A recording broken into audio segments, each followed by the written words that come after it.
제가 2주 전에 문득 이런 생각이 들었어요. 사도들 교회를 하나님이 지켜주신다.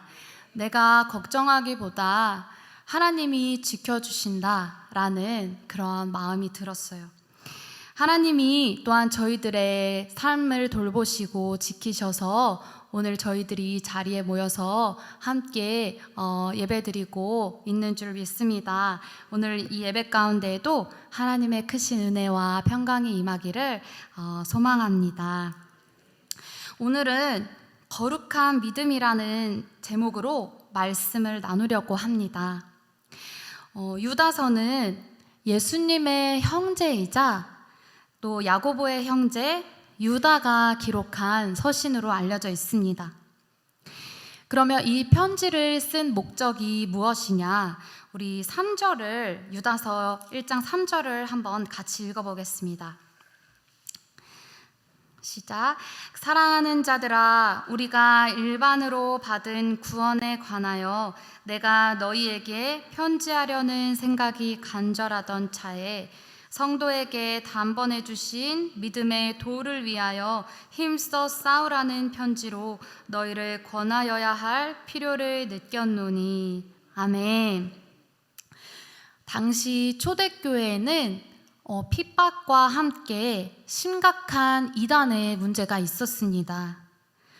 이에 이단의 그러한 영향을 받아서 흔들리고 있는 성도들에게 이 영지주의를 비롯한 이단들을 경계하고 또 너희가 믿음으로 받은 그 예수님을 믿음으로 받은 그 구원을 등한히 여기지 말고 믿음의 도를 위하여서 힘써 싸워야 한다고 이야기하고 있는 것입니다. 여기서 싸운다는 것은 마치 운동선수가 최선을 다해서 경기에 임하는 모습과 같습니다.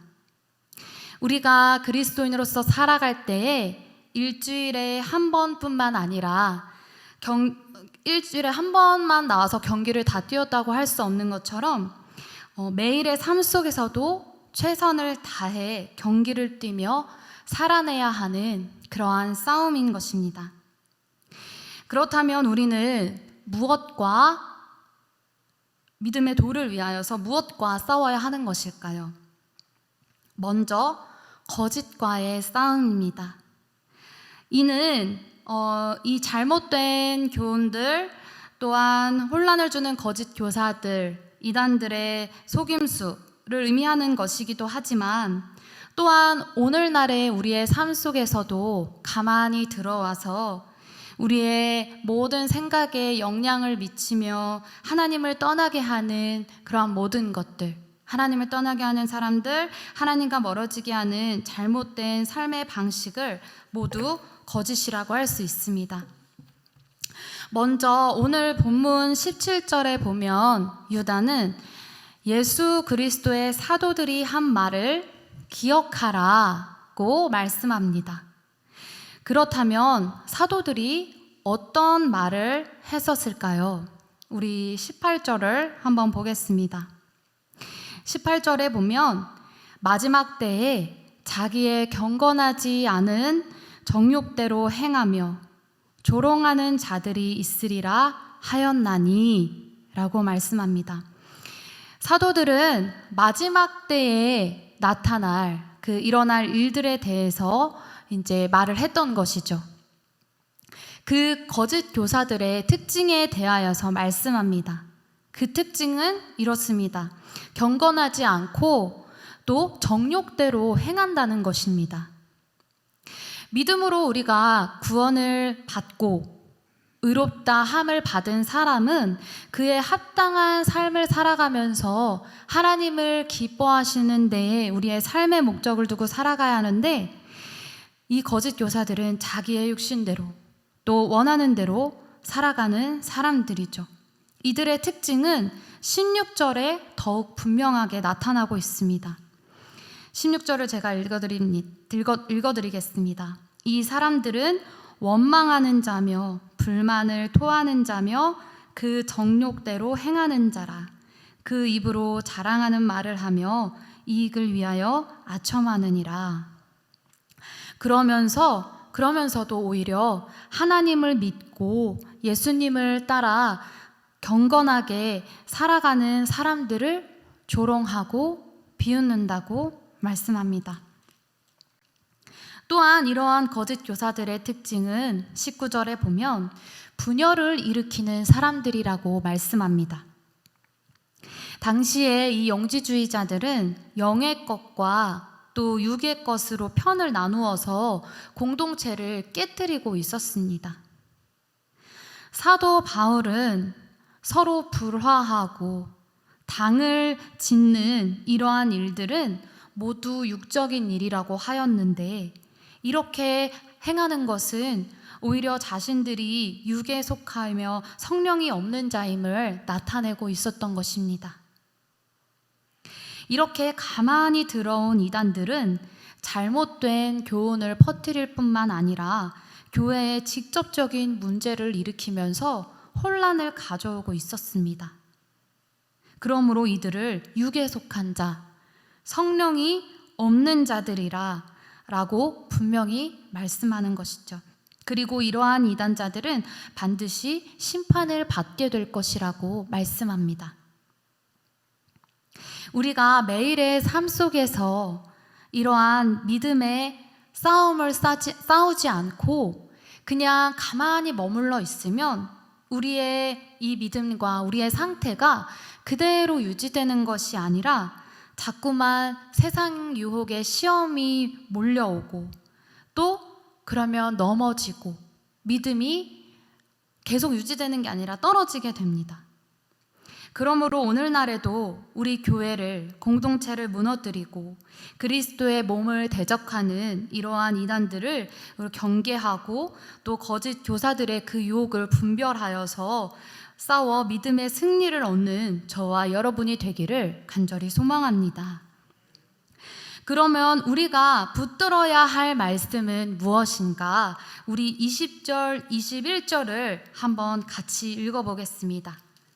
20절, 21절입니다. 사랑하는 자들아, 너희는 너희의 지극히 거룩한 믿음 위에 자신을 세우며 성령으로 기도하며 하나님의 사랑 안에서 자신을 지키며 영생에 이르도록 우리 주 예수 그리스도의 긍휼을 기다리라. 아멘. 먼저 첫 번째로 지극히 거룩한 믿음 위에 자신을 세우라고 말씀합니다. 지극히 거룩한 믿음은 하나님께 속한 것이죠. 베드로전서 1장 15절 16절에서 이렇게 말씀합니다. 오직 너희를 부르신 거룩한 이처럼 너희도 모든 행실에 거룩한 자가 되라. 기록되었으되 내가 거룩하니 너희도 거룩하라 말씀하셨습니다. 하나님의 말씀인 이 성경의 진리를 배우며 믿으며 행하는 삶을 살아가는 것을 뜻하는 것입니다. 거짓 이단자들, 거짓 선생들을 대적할 수 있는 능력은 바로 우리가 이 성경 말씀을 우리의 삶의 기초로 삼고 거룩한 믿음 위에 굳게 서는 것인 줄을 믿습니다. 두 번째로는 기도하되 성령으로 기도하라고 말씀합니다. 이 유다는 앞선 19절 말씀에서 이 이단들을 성령이 없는 자라고 했습니다. 성령이 없기에 이들은 죄의 유혹을 따라가지만 우리는 성령 안에서 기도하며 성령님의 인도를 받아 살아갈 수 있습니다. 성령으로 기도하는 것이 꼭 방언으로만 기도하는 것을 의미하는 것은 아닙니다. 성령으로 기도한다는 것은 우리를 위해 지금도 말할 수 없는 탄식으로 우리를 위해 친히 간구하시는 그 성령님을 의지하면서 성령님과 매일 교제하면서 동행하는 삶을 살아간다는 것을 의미합니다. 그러므로 우리가 거룩한 믿음 위에 서서 성령으로 기도할 때 우리는 우리에게 주신 그 은혜와 자유로 방종으로 빠지지 않고 하나님이 기뻐하시는 삶을 살아낼 수가 있는 것입니다. 세 번째는 하나님의 사랑 안에서 자기를 지키는 것입니다. 이단에 넘어가지 않고 자신을 지킬 수 있는 힘은 하나님의 사랑 안에 거하는 것입니다. 요한은 복음서와 서신서에서 만약 우리가 하나님을 사랑한다면 그의 계명을 지키는 것이라고 거듭거듭 말씀했습니다. 그러므로 하나님이 나를 사랑하시고 또 나와 함께 하신다는 이 사실을 붙들고 우리가 하나님께 대한 믿음으로 또 하나님의 말씀에 순종함으로 살아갈 때에 우리 자신을 지킬 수 있게 되는 것입니다. 네 번째로는 영생에 이르도록 우리 주 예수 그리스도의 긍휼을 기다리라는 것입니다. 우리의 이 믿음의 싸움의 마지막에 소망이 있음을 바라보는 것은 현재 우리가 엄청난 시련을 만나더라도 그것을 감당할 수 있는 힘과 용기를 줍니다. 주님이 다시 오실 날, 주님 앞에 설 그날에 주님의 긍휼로 말미암아 구원의 기쁨을 누리는 우리 사도들 교회가 되기를 간절히 소망합니다. 이렇게 믿음 안에서 자신을 세우고 그런 다음에 또한 우리는 우리 자신뿐만 아니라 믿음이 연약한 다른 사람들에게도 주의를 기울여야 합니다. 22절, 23절은 신앙의 어려움을 겪고 있는 이들을 긍휼히 여기고 도움을 주라고 말씀하고 있습니다. 22절, 23절을 한번 같이 읽어보겠습니다. 어떤 의심하는 자들을 긍휼히 여기라. 또 어떤 자를 불에서 끌어내어 구원하라. 또 어떤 자를 그 육체로 더럽힌 옷까지도 미워하되 두려움으로 긍휼히 여기라. 아멘. 먼저 우리는 의심하는 자를 긍휼히 여겨야 합니다. 믿음이 연약한 그리스도인들은 이단의 영향을 받아서 신앙이 흔들리고 이제 믿음을 의심하기 시작합니다. 그럴 때 성숙한 그리스도인들은 믿음이 약한 지체들을 무조건 비판하거나 책망할 것이 아니라 긍휼히 여기며 말씀과 기도 그리고 사랑과 소망 안에서 그들이 다시 믿음 안에서 굳건히 세워져 갈 수 있도록 예수님의 마음을 품고 인도하여야 할 것입니다. 두 번째는 불에서 끌어내어 구원해야 할 자들을 구원해야 합니다. 이 사람들은 믿음이 없어서 다가올 심판의 날에 경고를 받은 사람들입니다. 그들을 불에서 끌어내 구원하라는 것입니다. 예수 그리스도를 믿는 믿음이 없는 사람들은 예수님을 믿지 않을 뿐만 아니라 천국과 지옥이 있다는 것도 알지 못하고 살아가고 있기 때문에 이들에게 복음을 전하고 또 이것을 알려주고 그래서 지옥의 불에 떨어지지 않도록 건져내야 할 것입니다. 세 번째는 죄악 가운데 빠져서 살아가는 자들을 두려움으로 긍휼히 여겨야 합니다. 죄를 버리지 못하고 계속해서 그 죄악 가운데 빠져 살아가는 사람들, 그 삶이 타락한 사람들을 우리는 긍휼히 여겨야 하지만 그 죄악에 우리까지 물들지 않도록 그 죄는 미워하되 두려움으로 그들을 불쌍히 여기면서 도울 준비가 되어 있어야 합니다.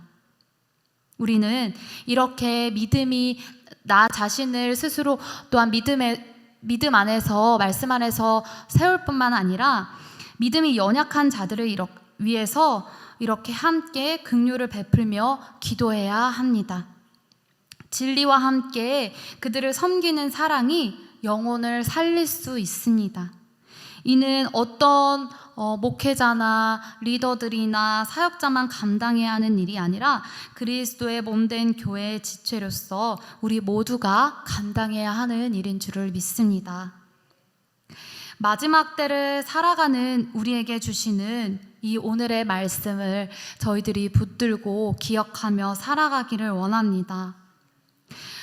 먼저 거짓된 가르침과 이단의 속임, 잘못된 그의 삶에 맞서서 믿음의 도를 위하여 힘써 싸우기를 원합니다.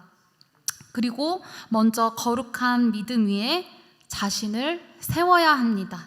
그리고 성령으로 기도하며 하나님의 사랑 안에서 자신을 지켜야 합니다.